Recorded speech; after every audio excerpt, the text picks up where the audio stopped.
standard in politics. In fact, take these words, put them on a piece of paper, put them on your fridge, and leave them there, because this is the Rosetta Stone to American politics. And here it is.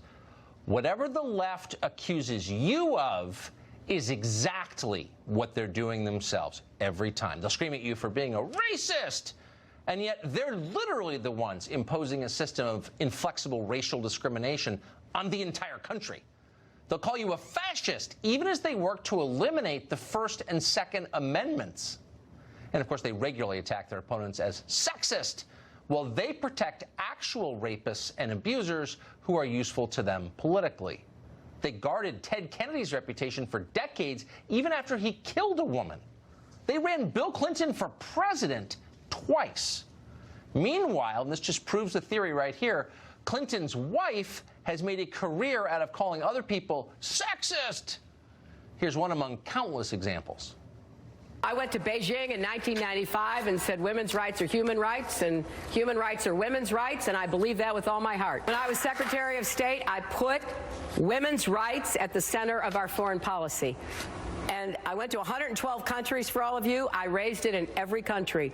I looked across the table at dictators and authoritarians and chauvinists and sexists and misogynists. Yeah, I did. And I raised it with every one of them. I stared down misogynists and lived to tell the tale. On one level, it's hilarious. Enjoy it. On another level, it's nauseating. It is the opposite of the truth. Hillary Clinton has spent her entire life closely connected to men who abuse women. Maybe that's why she feels the need to lecture you about feminism. It's a kind of projection. She gets to feel virtuous even as she does the very thing she claims to hate. You'd really need to be Sigmund Freud to figure it all out. It's sick, but it's real. And tonight we have more detail on it.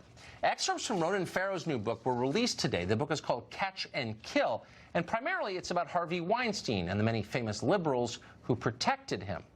For years, it was an open secret that Weinstein abused women. In Hollywood, they laughed about it at award shows.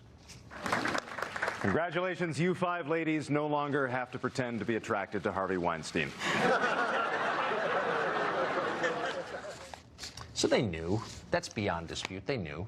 So why didn't they do anything to stop the abuse? Well, it turns out because people like Hillary Clinton helped Weinstein get away with it. Here's one example of it.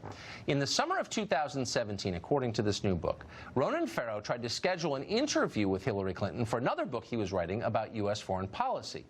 Hillary's publicist, a man called Nick Merrill, warned Farrow outright that a certain big story he was then working on was, quote, a concern for us. In other words, leave Harvey Weinstein alone. If you want to get what we've got, stop it. Stop bothering Harvey Weinstein. That was the message to Ronan Farrow from Hillary Clinton. Now, Weinstein had been a longtime fundraiser for the Clinton family. Hillary wanted to protect him, no matter how many women he was hurting, and there were quite a few, apparently. Several months later, Weinstein returned Hillary's favor. He sent an email to an NBC executive called Deborah Turnus, and he pitched a docuseries about, you guessed it, Hillary Clinton. Turnus called the idea absolutely stunning. But don't be surprised, NBC News is in the tank for the Democratic Party and also in the tank for Harvey Weinstein. When Farrow began his investigation, he may not have known this. He was still an NBC employee at the time. But he learned it when the company rejected his story on Harvey Weinstein, despite the fact he had it nailed. In the end, Farrow took the piece elsewhere and won a Pulitzer Prize with it. So now we know why NBC passed on what turned out to be the scoop of the decade. According to Farrow's book, Weinstein had dug up allegations against Today Show host Matt Lauer and threatened to expose Lauer if NBC didn't quash the story about him. So to protect their top talent, NBC let Harvey Weinstein get away with abusing women. And they've been lying about it ever since. Today, for example, you may have seen this, NBC has been happy to talk about a brand new allegation against Matt Lauer. In fact, that allegation may be the weakest claim in Farrow's book. It's essentially not credible. It doesn't really make sense if you read it carefully. But for NBC, it doesn't matter. That claim has been a godsend.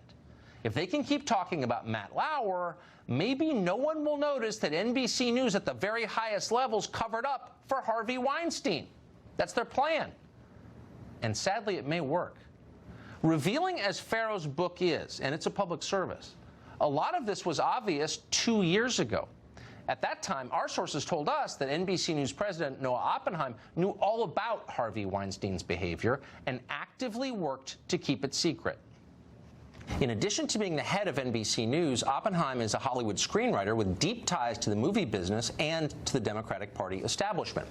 Could it be that Oppenheim had a business relationship with Harvey Weinstein or Weinstein's company? It's not a far-fetched possibility at all. And yet, as of earlier today, Oppenheim and NBC, when asked directly, refused to say. Noah Oppenheim ought to resign immediately, and if he doesn't, he ought to be fired immediately by NBC's parent company, Comcast. News executives are not allowed to tell lies. They're not allowed to participate in cover-ups. They ought to answer straightforward questions straightforwardly. When they don't, you know they're corrupt, and that's exactly what NBC News is. So we tried, but 2 years later, Noah Oppenheim is still the president of NBC. Andy Lack is still the chairman, despite his own documented history of sexual indiscretions with NBC employees. Neither one has ever told the truth about the Harvey Weinstein cover-up. Even today, in a long and bizarre letter to employees that one of those employees just sent us, Andy Lack was still lying about it.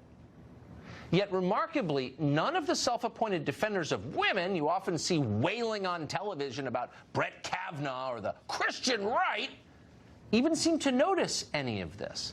They clearly don't care about Harvey Weinstein, they don't care about his victims, and they don't care about his enablers at NBC. And that tells you everything about them.